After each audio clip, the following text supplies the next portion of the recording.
Kim Cheon-gyun returns to his apartment only to find that the electricity has mysteriously been cut and there are signs of a break-in.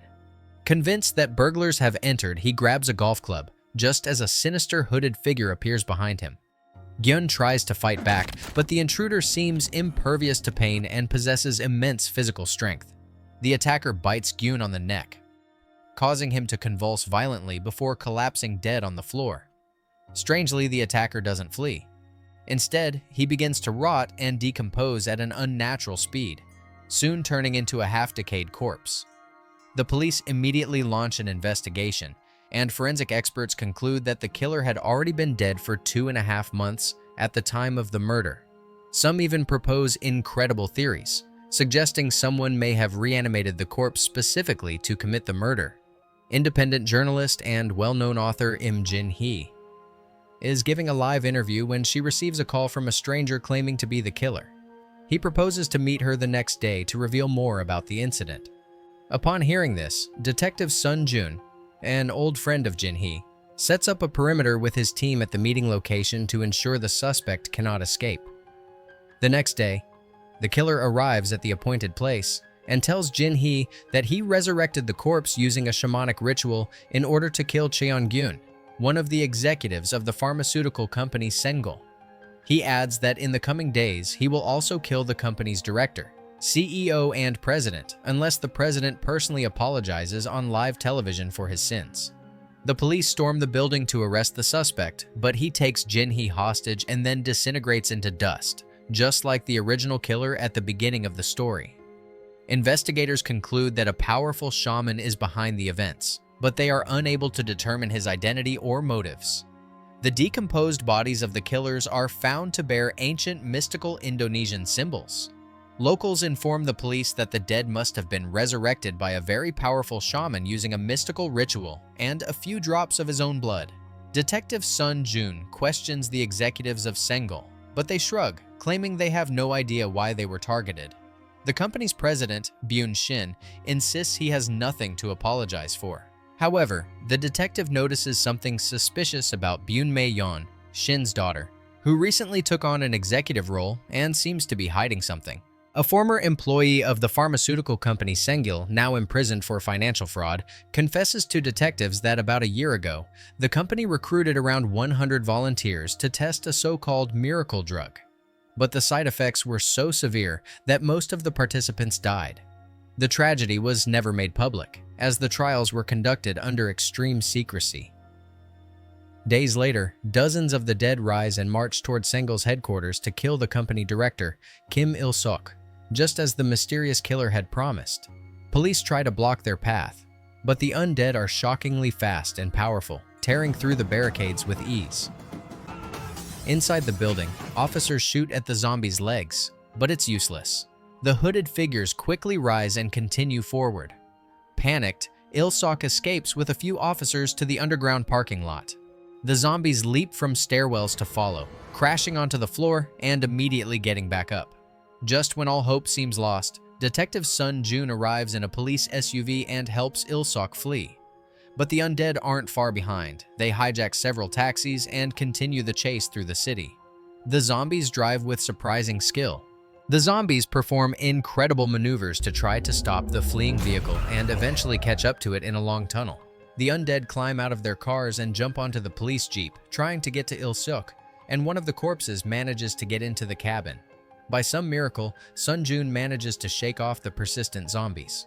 But just a few minutes later, the jeep comes to a stop. A zombie had managed to bite the driver and infect him with an extremely dangerous virus. The zombies pull the screaming Il-seok out of the car and tear him to pieces within seconds. Their mission complete, they begin to rapidly decompose. From a distance, Sengul's CEO and Detective Sun Jun watch in horror. They know they're next. Infected with the zombie virus, Sun Jun and the driver are rushed to the city hospital's infectious disease unit. Meanwhile, Eason pleads with the company's president to apologize publicly, but Byun Shin refuses, claiming he has nothing to be sorry for. Outside the president's home, Eason encounters Mayon, the president's daughter, and realizes she's exerting more and more control over her aging father. He suspects she was also involved in the secret drug trials, but he has no proof. The investigators revisit the imprisoned Sengel employee and learn that a few days after the test, subjects died. An elderly Indonesian man came searching for his missing daughter. But the employee couldn't bring himself to tell the man that she had been one of the victims of the experimental drug. Isan, sensing that the sinister zombies will soon come for him, confesses that the pharmaceutical company had repeatedly tested its drugs on humans, aiming to launch products as quickly as possible to gain enormous profits. Most likely, this time, a tragic mistake by the scientific staff led to the deaths of dozens of volunteers. Isan also reveals to the journalist the location of the laboratory where human testing was conducted under the strictest secrecy. Jin-hee and her colleagues arrive late in the evening at the given address and find that the lab was abandoned after the deaths of the volunteers. The journalists discover ominous symbols on the walls resembling shamanic drawings. At that moment, zombies seemingly appear out of nowhere and attack the group, forcing them to run down the corridors of the deserted building. One of the undead catches up to Jin-hee, and she squeezes her eyes shut in terror. But fortunately, her sister Beck, who has been possessed by an evil spirit for several years, comes to her rescue. Although Beck has long been unable to rid herself of the evil within, this time the spirit helps her, causing the zombie to disintegrate into dust and return to the world of the dead. A few more corpses give chase, forcing the group to hide inside the lab, where Beck draws a circle on the floor and anoints it with her own blood. When the zombies arrive a few minutes later, they cannot see the sisters hidden within the magical circle. However, another journalist is on the verge of being killed, so Beck has to reveal herself and rush to his aid. The evil spirit inside her helps eliminate the remaining undead. The group returns to the city, where they learn that CEO Isan, unable to bear the pressure, has taken his own life. The president of the pharmaceutical company finally agrees to give an interview and apologizes to the families of the deceased volunteers, though Chanel still insists that he had nothing to do with what happened. Jin-hee sees just how insincere the president's apology is. At that moment, she receives messages from Detective Sun Jun. It turns out that the police have finally identified the missing daughter of the elderly Indonesian man. And, to Jin-hee's horror, it's her assistant, the camerawoman Lee Sol, whom she had started working with just a few days ago. Meanwhile, the police, led by Sun Jun, reach the hideout of the Indonesian shaman, but a powerful mystical force prevents them from entering. It's revealed that the shaman is controlling the body of his daughter, Lee Sol, using her to get close to the president of the pharmaceutical company.